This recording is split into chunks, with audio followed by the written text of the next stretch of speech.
Hello, നമസ്കാരം. എന്തുണ്ട് വിശേഷം? എല്ലാവർക്കും സുഖമല്ലേ? അപ്പോൾ നമുക്ക് നിങ്ങളുടെ പേഴ്സൻ്റെ ലേറ്റ് നൈറ്റ് തോട്ട്സ് എന്തൊക്കെയാണെന്ന് നോക്കാം. Late night thoughts of your person എന്താണെന്ന് നോക്കാം. നിങ്ങളുടെ പേഴ്സൺ നിങ്ങളെക്കുറിച്ച് രാത്രിയിൽ ചിന്തിച്ചിരുന്നോ? അയാൾ എന്തൊക്കെയാണ് നിങ്ങളെക്കുറിച്ച് ചിന്തിച്ചത് എന്നൊക്കെ നോക്കാം. അപ്പോൾ അയാൾ ചിന്തിച്ചിരുന്നോ എന്ന് ചോദിച്ചാൽ ചിന്തിച്ചിരുന്നു. ഓഫ് കോഴ്സ് ഇവിടെ 10 ഓഫ് സോഡ്സും 9 ഓഫ് സോഡ്സും ഒക്കെ വന്നിട്ടുണ്ട്. അപ്പോൾ ഇതിൽ പറയുന്നത് എന്താണെന്ന് വെച്ചാൽ രാത്രിയിൽ അയാൾക്ക് നിങ്ങളെക്കുറിച്ച് ഓർത്തിട്ട് ഉറക്കമില്ല എന്ന് കാണുന്നുണ്ട്. ഉറക്കമില്ല എന്ന് വിചാരിച്ചാൽ മേ ബി നിങ്ങൾ തമ്മിലുണ്ടായിരുന്ന നല്ല നിമിഷങ്ങളെക്കുറിച്ച് ഓർത്തിട്ടായിരിക്കാം. അത് എന്നേക്കായിട്ട് നഷ്ടപ്പെട്ടു പോയി എന്നോർത്തിട്ടായിരിക്കാം. ചിലപ്പം അത് അയാളുടെ ഫോൾട്ടാണെന്നുള്ള ഒരു പെയിൻഫുൾ ആയിട്ടുള്ളൊരു തോട്ട് കൊണ്ടായിരിക്കാം അയാൾ 10 ഓഫ് സോഡ് എന്നൊരു എനർജിയിലാണ്. അതായത് പൂർണ്ണമായിട്ടും എൻ്റെ പൈ പോയി റിലേഷൻഷിപ്പ് എന്നാണ് അയാളിപ്പോൾ വിചാരിക്കുന്നത്. അയാളെ സംബന്ധിച്ചത് വളരെ പെയിൻഫുൾ ആയിട്ടുള്ളൊരു സാഹചര്യമാണ്. ഈ 10 ഓഫ് സോഡ് എന്ന് പറയുമ്പോൾ ഒരുപാട് പരസ്പരം നിങ്ങൾ കലഹിച്ചിട്ടുണ്ടാവും, വഴക്കുണ്ടാക്കിയിട്ടുണ്ടാവും. എങ്കിൽ പോലും നിങ്ങൾക്കിടയിൽ വലിയൊരു ഇമോഷണൽ ത്രെഡ്, ഒരു ഇമോഷണൽ ബേസ് നിങ്ങൾക്കിടയിൽ ഉണ്ടായിരുന്നിരിക്കും. ഈ ഒരുപാട് കോൺഫ്ലിക്റ്റുകൾ ഉണ്ടാകുന്നത് ഒരുപാട് സ്നേഹം ഉള്ളതുകൊണ്ടാണെന്ന് ഇയാൾക്കറിയാം. അപ്പോൾ നിങ്ങളുടെ സ്നേഹം എന്താണെന്ന് അയാൾ ശരിക്കും അറിഞ്ഞിട്ടുള്ള ഒരാളായിട്ടാണ് കാണുന്നത്. പക്ഷേ അയാൾ ബ്രോക്കൺ ആണ്. അയാൾക്ക് മനസ്സിലാവുന്നുണ്ട് പൂർണ്ണമായിട്ടും നിങ്ങൾ ഇതിൽ നിന്ന് വിട്ടുപോയി, അല്ലെങ്കിൽ റിലേഷൻഷിപ്പ് എൻ്റെ പൈ പോയി എന്ന് അയാൾ വിചാരിക്കുന്നുണ്ട്. ഇനി ഇയാൾ ഇതിൽ നിന്ന് ഓവർകം ചെയ്യാൻ വേണ്ടിയിട്ട് ഇയാളുടെ കരിയറിലും ഇയാളുടെ ഫാമിലി ഇഷ്യൂസിലും ഇയാളുടെ പേഴ്സണൽ ഇഷ്യൂസിലും മേ ബി ഇയാൾക്ക് മറ്റ് റിലേഷൻഷിപ്പുകളുണ്ടെങ്കിൽ അതിലേക്കൊക്കെ അയാൾ കോൺസെൻട്രേറ്റ് ചെയ്യാൻ ശ്രമിക്കുന്നുണ്ട്. നിങ്ങളിൽ കോൺസെൻട്രേറ്റ് ചെയ്യാതിരിക്കാൻ മാക്സിമം ശ്രമിക്കുന്നുണ്ട്. പക്ഷേ അയാൾക്കത് സാധിക്കുന്നില്ല. കാരണം കിങ് ഓഫ് വാണ്ടിന് ശേഷം 2 ഓഫ് സ്വോർഡാണ് വന്നിരിക്കുന്നത്. ഇയാൾക്ക് വേണ്ടെന്ന് വിചാരിച്ച് മാറിപ്പോകുമ്പോൾ വീണ്ടും നിങ്ങളുടെ ഓർമ്മകൾ അയാളിലേക്ക് തിങ്ങി വരുന്നതായിട്ട് കാണുന്നുണ്ട്.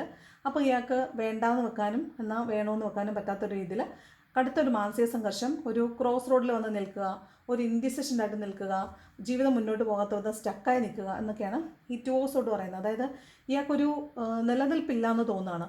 ഒരു എന്ത് ചെയ്യണം എന്നറിയില്ല, മുന്നോട്ട് പോകണോ അതോ സ്റ്റേ ബാക്ക് ചെയ്യണോ എന്നറിയില്ല, ഒന്നും അറിയാത്ത പോലെ വല്ലാത്തൊരു കോൺഫ്ലിക്റ്റഡ് ആയിട്ടുള്ളൊരു സിറ്റുവേഷനിൽ നിൽക്കുന്നതായിട്ടാണ് കാണുന്നത്.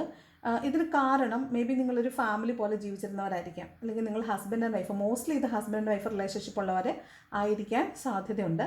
അതല്ലാന്നുണ്ടെങ്കിൽ നിങ്ങൾ ഫാമിലി പോലെ ജീവിച്ചിരുന്നവരായിരിക്കാം. ഇവിടെ 10 ഓഫ് കപ്പിൻ്റെ എനർജി ഉള്ളതുകൊണ്ട് തന്നെ മോസ്റ്റ്ലി അത് ഹസ്ബൻഡ് ആൻഡ് വൈഫ് റിലേഷൻഷിപ്പ് തന്നെ ആകാനാണ് സാധ്യത. അല്ലെന്നുണ്ടെങ്കിൽ ഫാമിലി പോലെ ഉണ്ടായിരുന്നൊരു വളരെ ഡീപ്പ് റൂട്ടഡ് ആയിട്ടുള്ള റിലേഷൻഷിപ്പ് ആയിരിക്കാൻ സാധ്യതയുണ്ട്. ഇത് ഫാമിലി എന്ന് പറയുമ്പോൾ ഹസ്ബൻഡ് ആൻഡ് വൈഫ് റിലേഷൻഷിപ്പ് മാത്രമാവണമെന്നില്ല കേട്ടോ. ഇതിനകത്ത് വളരെ ഇൻഡെപ്ത് ആയിട്ടുള്ള ഫ്രണ്ട്ഷിപ്പ് ആയിരിക്കാം, വളരെ ഇൻഡെപ്ത് ആയിട്ടുള്ള ബ്രദർ സിസ്റ്റർ റിലേഷൻഷിപ്പ് ആയിരിക്കാം, നമുക്ക് പേര് പറഞ്ഞ് വിളിക്കാൻ പറ്റാത്ത റിലേഷൻഷിപ്പുകളായിരിക്കാം. അങ്ങനെയുള്ള ബന്ധങ്ങളാവാനും സാധ്യതയുണ്ട്. പക്ഷേ അതൊരു ഫാമിലി മെമ്പർ ആയിരുന്നു നിങ്ങളെന്നാണ് അയാൾ മുൻപ് ധരിച്ചു വെച്ചിരുന്നത്. കാരണം നിങ്ങളോട് അത്രയും ഫ്രീ ആയിട്ടായിരിക്കും ഒരു പക്ഷേ അയാൾ ഇടപെട്ടിട്ടുണ്ടാവുക. അപ്പോൾ ആ രീതിയിലുള്ളൊരു റിലേഷൻഷിപ്പ് ആയിരുന്നിരിക്കണം നിങ്ങളുടേത്. അതാണ് ഇയാളെ കൊണ്ട് ഒരു വേണ്ട എന്ന് തീരുമാനം എടുക്കാൻ പറ്റാത്ത വിധം അയാളെ ഇതിൽ സ്റ്റക്കാക്കി നിർത്തുന്നത്. അപ്പോൾ ഇയാൾ ഒരു ശരിക്കും ബ്രോക്കൺ ഹാർട്ടഡ് ആണെന്ന് മാത്രമല്ല ലൈഫിൽ മൊത്തത്തിൽ സ്റ്റക്കായി നിൽക്കുന്ന പോലെയാണ് കാണുന്നത്. ഇയാൾക്ക് തേർഡ് പാർട്ടി സിറ്റുവേഷൻസ് ഉണ്ടായിരിക്കാൻ സാധ്യതയുണ്ട്. ഒന്നിലധികം ആളുകൾ ഇയാൾക്ക് ചുറ്റുമുള്ളതായിട്ടുണ്ടാവാൻ സാധ്യതയുണ്ട്. ഇയാൾ അതിൽ കോൺസെൻട്രേറ്റ് ചെയ്യാനും ശ്രമിക്കുന്നുണ്ട്. പക്ഷേ ഒരു വല്ലാത്ത മൂകത, ഒരു വല്ലാത്ത ടെൻഷൻ, വല്ലാത്തൊരു ഡിപ്രഷൻ മോഡിലേക്കാണ് ഇയാൾ പോകുന്നതായിട്ട് കാണുന്നത്. കാരണം ഇവിടെ മൂൺ എനർജി ഉണ്ട്. ഇയാൾക്ക് ഡിപ്രഷൻ, നിങ്ങളില്ല എന്നുള്ളൊരു ഫീല് ഇയാളിൽ വല്ലാത്തൊരു ഡിപ്രഷൻ ഉണ്ടാക്കുന്നതായിട്ട് കാണുന്നുണ്ട്. ഇയാൾ പുറമേ സ്നേഹമാണ്, മറ്റുള്ളവരോട് സ്നേഹമാണ്, വളരെ ഫ്രണ്ട്ലിയാണ് എന്നൊക്കെ കാണിക്കുന്നുണ്ടായിരിക്കും, വളരെ ഹാപ്പി ആണെന്ന് കാണിക്കുന്നുണ്ടായിരിക്കും, ലൈഫ് വളരെ സ്മൂത്തായിട്ട് പോകുന്നുണ്ട്, നീ ഇല്ലാത്തതുകൊണ്ട് ഞാൻ രക്ഷപ്പെട്ടു എന്നുള്ള രീതിയിൽ പ്രിറ്റൻഡ് ചെയ്യുന്നുണ്ടായിരിക്കും. പക്ഷേ മൂൺ എനർജിയാണ്. ഉള്ളിനുള്ളിൽ ഇയാൾ കടുത്ത ഡിപ്രഷൻ അനുഭവിക്കുന്നതായിട്ട് കാണുന്നുണ്ട്. മാത്രമല്ല ഫസ്റ്റ് കാർഡ് വന്നിരിക്കുന്നത് 10 ഓഫ് സോഡാണ്. അപ്പോൾ വളരെ പെയിൻഫുൾ ആയിട്ടുള്ളൊരു എൻഡിങ് ഉണ്ടായിട്ടുള്ളതായിട്ടാണ് കാണുന്നത്. വളരെ പെയിൻഫുൾ ആയിട്ടുള്ള എൻഡിങ് ഉണ്ടാവണമെങ്കിൽ അയാൾക്ക് റിലേഷൻഷിപ്പിൽ വളരെ നല്ലൊരു കോൺട്രിബ്യൂഷൻ ഉണ്ടായിരുന്നിരിക്കും. അവിടെയാണ് അത് നഷ്ടപ്പെട്ടു പോയി എന്നുള്ള തോന്നലിൽ അയാളും പെയിൻഫുൾ ആയിട്ടിരിക്കുന്നത്. നിങ്ങളിപ്പോൾ ഏതൊരു പെയിനിലാണോ ഇരിക്കുന്നത് അതേ പെയിൻ അയാളും അനുഭവിക്കുന്നതായിട്ട് കാണുന്നുണ്ട്. ഓക്കെ, ദെൻ വന്നിട്ടുള്ളത് 10 ഓഫ് പെൻറ്റക്കിൾസ് ആണ്. ഇയാൾ കുറേ അധികം ബാധ്യതകൾ തലയിൽ എടുത്തു വെച്ചിട്ടുള്ള ആളായിരിക്കും. ഫാമിലിയിൽ ഒരുപാട് ഇഷ്യൂസ് ഉള്ള ആളുകളായിരിക്കാം. ഇവരുടെ ഹസ്ബൻഡ്, ഇപ്പോൾ അയാൾ മാരീഡ് ആണെങ്കിൽ ഹസ്ബൻഡ് ആൻഡ് വൈഫ് റിലേഷൻഷിപ്പ് ചിലപ്പോൾ പ്രശ്നമുള്ളതായിരിക്കും. കാരണം അവിടെ തേർഡ് പാർട്ടി മുതിർന്ന ആളുകളുടെ ഒരു ഒബ്സർവേഷനിലോ അല്ലെങ്കിൽ സർവൈലൻസിലായിരിക്കും ഈ ആളുടെ ഹസ്ബൻഡ് ആൻഡ് വൈഫ് റിലേഷൻഷിപ്പ് മുന്നോട്ട് പോകുന്നത്. ഫിനാൻഷ്യലി ഇയാൾ ബേർഡൻ ആയിരിക്കാൻ സാധ്യതയുണ്ട്. മേ ബി ഇവരുടെ വീട് പണിയൊക്കെ നടക്കുകയാകാൻ സാധ്യതയുണ്ട്. കുഞ്ഞുങ്ങളെ കൊണ്ട് ഇവർക്ക് ബുദ്ധിമുട്ടുണ്ടായിരിക്കാൻ സാധ്യതയുണ്ട്. അതുപോലെ വീട്ടിലെ പെറ്റ്സിനെ കൊണ്ട് ഇവർക്ക് ബുദ്ധിമുട്ടുണ്ടായിരിക്കാൻ സാധ്യതയുണ്ട്. മീൻസ് ഹെൽത്ത് ഇഷ്യൂസ് ഒക്കെ ആയിരിക്കാൻ സാധ്യതയുണ്ട് കേട്ടോ. അപ്പോൾ അങ്ങനെയുള്ള കുറേ അധികം ഇഷ്യൂസ് എടുത്ത് തലയിൽ വെച്ചിട്ടുള്ള ആളാവാം ഇയാൾ. ഈ പെറ്റ്സും കുട്ടികളും എന്നൊക്കെ പറയുന്നത് മേ ബി ഇവരുടെ സിബ്ലിങ്സ് ആയിരിക്കാം, ഇവരുടെ തന്നെ കുട്ടികളായിരിക്കാം, അങ്ങനെയുണ്ട് കേട്ടോ. അപ്പോൾ അങ്ങനെ പലവിധമായ കാര്യങ്ങൾ കൊണ്ട്, വീട്ടിലുള്ള മുതിർന്ന ആളുകളുടെ പ്രശ്നങ്ങൾ കൊണ്ട്, അവരുടെ ഹെൽത്ത് ഇഷ്യൂസ് ആയിരിക്കാം, അല്ലെങ്കിൽ അവർ ഇവരുടെ റിലേഷൻഷിപ്പിൽ ഉണ്ടാക്കുന്ന പ്രശ്നങ്ങൾ കൊണ്ടായിരിക്കാം, ഒരുപാട് പ്രശ്നങ്ങൾ കൊണ്ട് ഇയാൾ ട്രോമാറ്റിക് ആയിട്ട് ഒരുപാട് ഹെക്റ്റിക് വർക്ക് ചെയ്യുന്ന, അതായത് ഇയാൾക്ക് എടുത്താൽ പൊങ്ങാത്ത വിധം പ്രശ്നങ്ങളിലൂടെ ഇയാൾ പോകുന്നതായിട്ടാണ് കാണുന്നത്. മോസ്റ്റ്ലി ഫിനാൻഷ്യൽ ഇഷ്യൂ ഇയാൾക്ക് ബാധിക്കുന്നുണ്ടെന്ന് കാണുന്നുണ്ട്, ഫാമിലി റൺ ചെയ്യിക്കാൻ വേണ്ടിയിട്ട്. ദെൻ ജഡ്ജ്മെൻ്റ് ആണ്. ഇയാൾക്ക് ഒരു തീരുമാനത്തിലേക്ക് എത്താൻ പറ്റുന്നില്ല. ഇയാൾ ജഡ്ജ്മെൻറ്റ് ചെയ്യുവാണ്, whether I have to go with this relationship or I have to leave it behind. ഞാനിത് കൊണ്ട് നടക്കണോ അതോ ഞാനിത് പുറകിൽ ഉപേക്ഷിക്കണോ എന്ന് ഇയാൾക്ക് മനസ്സിലാവുന്നില്ല. Still he is judging this. ഇപ്പോഴും അയാൾ ജഡ്ജ്മെൻറ്റ് ചെയ്തുകൊണ്ടിരിക്കുകയാണ്. പാസ്റ്റിൽ നടന്ന കാര്യങ്ങളെക്കുറിച്ച് അയാൾ ചിന്തിക്കുന്നുണ്ടാവും, ഇപ്പോൾ നടക്കുന്ന കാര്യങ്ങളെക്കുറിച്ച് ചിന്തിക്കുന്നുണ്ടാവും, എന്താണ് ഫ്യൂച്ചറിലോട്ട് എടുക്കേണ്ട തീരുമാനം എന്നതിനെക്കുറിച്ച് ചിന്തിക്കുന്നുണ്ടാവും. ഇയാൾ ഓവർ തിങ്ക് ചെയ്യുകയും ജഡ്ജ്മെൻറ്റ് ചെയ്തുകൊണ്ടിരിക്കുകയും ചെയ്യുകയാണ്, പക്ഷേ തീരുമാനത്തിലേക്ക് എത്താൻ പറ്റുന്നില്ല എന്നാണ് കാണുന്നത്. ദെൻ 5 ഓഫ് വാണ്ട്സ് പറയുന്നത് കടുത്ത മാനസിക സംഘർഷം ഇയാൾ അനുഭവിക്കുന്നുണ്ട്. മാത്രമല്ല നിങ്ങളുടെ റിലേഷൻഷിപ്പിനെ കുറിച്ച് പുറത്ത് മറ്റുള്ള ആളുകൾക്കറിയാം. ആ ആളുകൾ നിങ്ങളെ വളരെ ക്ലോസ് ആയിട്ട് സർവൈലൻസിൽ വെച്ചിട്ടുള്ള ആളുകളാണ്. ഇത് 5 ഓഫ് വാണ്ട് ഒന്നല്ല ഒന്നിലധികം ആളുകളുണ്ട്. ചിലപ്പോൾ അവരുടെ ഫ്രണ്ട്സ് ആയിരിക്കാം, അവരുടെ കൂടെ വർക്ക് ചെയ്യുന്നവരായിരിക്കാം, നിങ്ങളുടെ കൂടെ വർക്ക് ചെയ്യുന്നവരായിരിക്കാം, ചിലപ്പോൾ നിങ്ങൾക്ക് നെയ്ബേഴ്സ് ആയിരിക്കാം, ആര് വേണമെങ്കിലും ആകാം. നിങ്ങളെ വളരെ നന്നായിട്ട് അറിയുന്ന ആളുകൾ നിങ്ങൾക്ക് ചുറ്റും നിന്നിട്ട് നിങ്ങളുടെ ബന്ധത്തിനെതിരെ പ്രശ്നങ്ങൾ ഉണ്ടാക്കുന്നതാണ് ഈ 5 ഓഫ് വാണ്ട്സ് പറയുന്നത്. അപ്പോൾ ഈ 5 ഓഫ് വാണ്ട്സ് പറഞ്ഞ സാഹചര്യം ഇപ്പോഴും നിലനിൽക്കുന്നുണ്ട്. ഓൾറെഡി ഇയാൾക്ക് വേറെ റിലേഷൻഷിപ്പ് ഉണ്ടെന്ന് കാണുന്നുണ്ട്, ഫാമിലി ഇഷ്യൂസ് ഉണ്ടെന്ന് കാണുന്നുണ്ട്. അതിൻ്റെ കൂടെയാണ് മറ്റുള്ള ആളുകളുടെ ഒരു പ്രശ്നം, ചുറ്റുമുള്ള ആളുകളുടെ പ്രശ്നവും കൂടെ ഇരിക്കുന്നത്. അതുകൊണ്ട് തന്നെ ഇയാൾ ഭയങ്കര ഒരു പേടിയിലാണുള്ളത്. ഈ റിലേഷൻഷിപ്പ് മുന്നോട്ട് കൊണ്ടുപോയാൽ വീണ്ടും മറ്റുള്ളവരറിയുമോ, ഇമേജ് നഷ്ടപ്പെടുമോ, പിന്നെ മുന്നോട്ട് പോകുമ്പോഴത്തേക്കും ഇനിയും നിങ്ങൾക്കിടയിൽ പ്രശ്നങ്ങളുണ്ടാവുമോ, അങ്ങനെയുള്ള പലവിധമായ ടെൻഷൻസും ഡിപ്രഷൻ മോഡിലൂടെ ഇയാൾ പോകുന്നതായിട്ട് കാണുന്നുണ്ട്. രാത്രികളിൽ ഇയാൾക്ക് ഉറങ്ങാനേ പറ്റുന്നില്ല എന്നാണ് കാണുന്നത്. 9 ഓഫ് സോഡ് കടുത്ത മാനസിക സമ്മർദ്ദം അനുഭവിക്കുന്നു, ഡിപ്രഷൻ അനുഭവിക്കുന്നു എന്നൊക്കെ തന്നെയാണ് പറയുന്നത്. അപ്പോൾ ഇയാൾ എന്ത് തീരുമാനമാണ് എടുക്കാൻ ഉദ്ദേശിക്കുന്നതെന്ന് വെച്ചാൽ ഇവിടെ കുറച്ച് ട്രസ്റ്റ് ഇഷ്യൂസും ഉണ്ട്. മേ ബി നിങ്ങൾക്കിടയിൽ അങ്ങോട്ടും ഇങ്ങോട്ടും വാദപ്രതിവാദങ്ങൾ ഉണ്ടാകുമ്പോൾ നിങ്ങൾ തമ്മിൽ മാനിപ്പുലേറ്റ് ചെയ്തിട്ടുണ്ടാവും,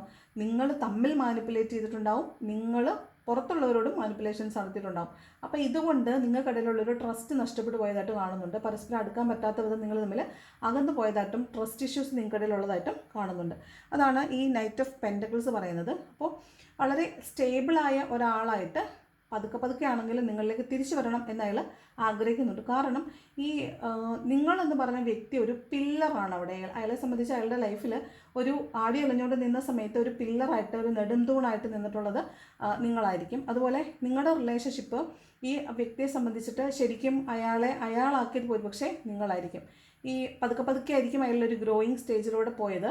ആ ഗ്രോയിങ് സ്റ്റേജിൽ അയാൾ ഏറ്റവും കൂടുതൽ അയാളുടെ ലൈഫിൽ സെറ്റിലായത് ചിലപ്പോൾ നിങ്ങളുണ്ടായിരുന്ന കാലത്തായിരിക്കും. അതുകൊണ്ട് തന്നെ ആ സെറ്റിൽമെൻറ്റ് സ്ലോയിങ് ഡൗൺ ആണെങ്കിൽ പോലും തിരിച്ചു വേണം എന്നല്ല ആഗ്രഹിക്കുന്നുണ്ട്. ഫിനാൻഷ്യൽ സ്റ്റെബിലിറ്റി ആണെങ്കിലും ഇനി റിലേഷൻഷിപ്പിലെ സ്റ്റെബിലിറ്റി ആണെങ്കിലും ഏത് രീതിയിലാണെങ്കിലും ആസ് എ പേഴ്സൺ അയാൾ നിങ്ങളെ ആഗ്രഹിക്കുന്നുണ്ട്. നിങ്ങളിലേക്ക് പതുക്കെ തിരിച്ചു വരണമെന്നും അയാൾ ആഗ്രഹിക്കുന്നതായിട്ടാണ് കാണുന്നത്. അപ്പോൾ തീർച്ചയായിട്ടും അയാൾ നിങ്ങളെ മിസ് ചെയ്യുന്നുണ്ട്, നിങ്ങളെക്കുറിച്ച് ആലോചിക്കുന്നുണ്ട്, നിങ്ങളെ നഷ്ടപ്പെട്ടതിൽ വേദനിക്കുന്നുണ്ട്, നിങ്ങളിലേക്ക് തിരിച്ചു വരണമെന്ന് ആഗ്രഹിക്കുകയും എന്നാൽ അതിന് സാധിക്കാതിരിക്കുകയും ചെയ്യുന്നുണ്ട്. വല്ലാത്ത കടുത്ത ഡിപ്രഷനിൽ കൂടെ പോകുന്നതായിട്ട് കാണുന്നുണ്ട്. അപ്പോൾ ഇതാണ് നിങ്ങളുടെ പേഴ്സൻ്റെ ലേറ്റ് നൈറ്റ് തോട്ട് എന്ന് പറയുന്നത്. ഇനി ക്ലൂസ് വേണമെങ്കിൽ പറഞ്ഞുതരാം. എസ് ഉണ്ട്, ടി ഉണ്ട്, ജെ ഉണ്ട്, WPK, വീണ്ടും W വന്നിട്ടുണ്ട്, പിന്നെ T വന്നിട്ടുണ്ട്, C വന്നിട്ടുണ്ട്, K വന്നിട്ടുണ്ട്, പിന്നെ F വന്നിട്ടുണ്ട്, J, പിന്നെ N, M, T, ഇതൊക്കെയാണ് സ്പെല്ലിങ്സ് വന്നിട്ടുള്ളത്. ദെൻ ലെറ്റേഴ്സ് നമ്പേഴ്സ് പറയുകയാണെങ്കിൽ 12, 10, 14, 2, വീണ്ടും 10 വന്നിട്ടുണ്ട്, വീണ്ടും 10 വന്നിട്ടുണ്ട്. പിന്നെ പിന്നെ പിന്നെ പിന്നെ പിന്നെ 20 വന്നിട്ടുണ്ട്, 5 വന്നിട്ടുണ്ട്, 18 വന്നിട്ടുണ്ട്, 9 വന്നിട്ടുണ്ട്. ഇത്രയാണ് നമ്പേഴ്സ് വന്നിട്ടുള്ളത്. ഇതിലേതെങ്കിലും നിങ്ങളുമായിട്ട് റെസൊനേറ്റഡ് ആണോ നോക്കുക, നിങ്ങളുമായിട്ട് ബന്ധമുള്ളതാണോ നോക്കുക. അപ്പോൾ അവർക്ക് കൂടുതലായിട്ട് റെസൊനേറ്റഡ് ആയിരിക്കും. ഓക്കെ, നമ്മുടെ ചാനൽ സബ്സ്ക്രൈബ് ചെയ്യാതെ കാണുന്നവർ സബ്സ്ക്രൈബ് ചെയ്യാൻ വിനീതമായിട്ട് അഭ്യർത്ഥിക്കുന്നു. Please do subscribe to my channel. അപ്പോൾ ഇതാണ് നിങ്ങളുടെ പേഴ്സണൽ ലേറ്റ് നൈറ്റ് തോട്ടിൻ്റെ ഡീറ്റെയിൽ വീഡിയോ എന്ന് പറയുന്നത്. അപ്പോൾ വീഡിയോ കണ്ടതിന് വളരെ നന്ദി. Thank you so much. Video ഇഷ്ടപ്പെട്ടാൽ ലൈക്ക് ചെയ്യുക, ഇഷ്ടപ്പെട്ടെങ്കിൽ ഡിസ്ലൈക്ക് ചെയ്യുക, കമൻറ്റ് ചെയ്യാൻ ഇഷ്ടമുള്ളവർ കമൻറ്റ് കൂടെ ചെയ്യണം. സബ്സ്ക്രൈബ് ചെയ്യാതെ കാണുന്നവർ സബ്സ്ക്രൈബ് ചെയ്യണം. Thank you so much for watching this video. Thank you.